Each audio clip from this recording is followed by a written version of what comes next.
देखना है मुझे, या कोई जीव विशेष को देखना है, मैं जंगल में इसीलिए जाता हूं कि मैं धन्यवाद कर सकूं परमात्मा का। सोचेंगे ऐसी कैसी अजीब सी बात है। आप जंगल में जाइए और देखिए, जब हिरन पानी पीता है दोस्तों, 20 बार देखता है इधर से उधर कि कोई उसको खा न जाए। और मैं कभी मटके से, कभी फ्रिज से, कभी वाटर कूलर से पानी निकाल के पी लेता हूं। मुझे कोई खाता ही नहीं है और मैं ईश्वर का धन्यवाद ही नहीं कर रहा।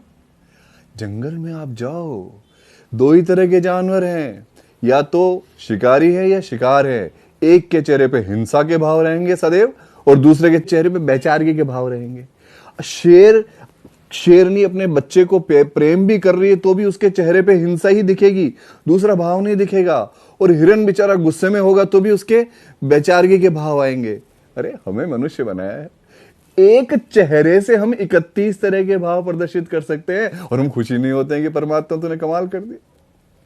हिरन को सिर्फ घास का स्वाद दिया है दोस्तों, घास का, और शेर को सिर्फ मांस का स्वाद दिया है, और हमें 7 स्वाद दे दिए। कमाल हो गया ये तो।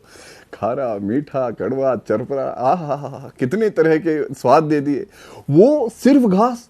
अरे हमारी माताएं बहनें हमारे लिए कितनी तरह के व्यंजन बनाती है, बेसन से 25 तरह की चीजें बना रही है, और हम धन्यवाद ही नहीं करते। न उनका करते हैं और न ईश्वर का करते हैं। कोई सोच सकता है जंगल के अंदर कि वो सुबह उठेगा तो जीवित मिलेगा? अरे पता ही नहीं होता दूसरे क्षण का कि कब मौत आ जाएगी, और हम सुबह उठते हैं बिस्तर के ऊपर और जीवित पाते हैं स्वयं को, और धन्यवाद ही नहीं देते। एक बात और बांटना चाहूंगा आपके साथ में। जंगल में जब बाघ या शेर बूढ़ा हो जाता है, दांत घिस जाते हैं, नाखून घिस जाते हैं, खुद शिकार नहीं कर पाता है, तो पता है उसकी मौत कैसे होती है? भूखे मरते हुए। जंगल का राजा है वो तो, उसके बावजूद उसकी मौत, पेट लटक जाता है जमीन पे, अंतड़ियां सूख जाती है, दर्दनाक मौत से मरता है। न तो उसकी पत्नी उसको मांस का टुकड़ा देती है मुंह में, न उसके बच्चे, न उसके भाई बंधु उसको कुछ खाने को देते हैं।